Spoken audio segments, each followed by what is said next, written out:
এই দিনটো তাৰমানে 1928 চনৰ 19 জুন তাৰিখে হৈছিলে। ভাইটি তাৰমানে কলেজলৈ গৈছিল, তো কলেজৰ পৰা ঘূৰি আহোঁতে এনেকুৱা হ'লে ওচৰত গণ্ডগোল হ'ল। সেই গণ্ডগোলতে এই দুৰ্বৃত্তই তাৰমানে চোকা অস্ত্ৰৰে আঘাত কৰি পেলাই হত্যা কৰা হৈছে। সি হত্যা কৰি থকা অৱস্থা তথাপিতো দৌৰ মাৰি পেলাই এনেকুৱা হ'লে সোমাইছিলে, তথাপিতো ৰক্ষা নাপালে। তাৰমানে তাত পূৰা তেৰতে কৰি পেলালে। তাৰপৰা সেই সময়তে পুলিচ আহিলে, মানুহ কিছুমান আহি পেলাই মেডিকেললৈ এফাৰ কৰিলে, ডিব্ৰুগড় মেডিকেল কলেজ। তাততো তাৰমানে অলৰেডি ডেড বুলিয়ে ক'লে, আৰু কি নকওঁ, সেইটোৱে বুলি ক'লে।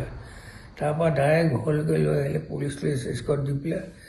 গোটেই মানুহবোৰ ইয়াত ভৰ্তি, প্ৰায় 400-500মান মানুহে তাৰমানে প্ৰচেছন কৰিলে গোটেই আলিত লক্ষীপথাৰত, গোটেই গাঁৱৰ ৰাইজে। তেনেকৈতো বৰ্তমানতো একো হোৱা দেখাই নাই আজিলৈকে। শ্বহীদৰ প্ৰতি কোনো এটা মূল্য নাইকিয়া হৈ আছে। এইটো সমাধান হ'ব লাগে, এইটো মই চিন্তা কৰোঁ। কাৰণ 855 জন শ্বহীদ হৈছে, এইটোতো কিবা ভালকৈ বিচাৰ হ'ব লাগে। তেনেকৈ এটা গভৰ্ণমেণ্টে কি ব্যৱস্থা কৰিছে এতিয়া, আমিতো আলোচনাত ভালমতে যদি হৈ গ'ল ভালে পাওঁ।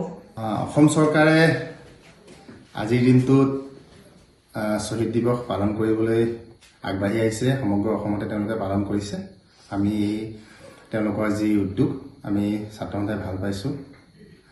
কিন্তু আমাৰ প্ৰশ্নটো হৈছে যে 860জনকৈ আমাৰ শ্বহীদ নিজৰ সৰ্বোচ্চ ত্যাগ কৰিলে, তেওঁলোকে প্ৰকৃততে ন্যায় পাব কেতিয়া? অসম চুক্তিৰ যেতিয়ালৈকে প্ৰতিটো দফা চৰকাৰে কাৰ্যকৰী নকৰে, তেতিয়ালৈকে কিন্তু আমাৰ এই শ্বহীদসকলে প্ৰকৃত ন্যায় নাপায়। অসম চুক্তিৰ মূল দফাৰ ভিতৰতে আছে 5 নম্বৰ দফা, অবৈধ বাংলাদেশী বিতাড়ন, চিনাক্তকৰণ, বিতাড়ন। আৰু অসম আন্দোলন এইটো মূল বিষয় আছে। কিন্তু এই বিষয়টো আজিলৈকে কোনো ধৰণৰ সমাধানৰ পথ আমি নেদেখিলোঁ। কংগ্ৰেছ চৰকাৰ থাকিলে, বিজেপি চৰকাৰ আহিলে গ'ল, আকৌ বিজেপি চৰকাৰ, কিন্তু আমি নেদেখিলোঁ।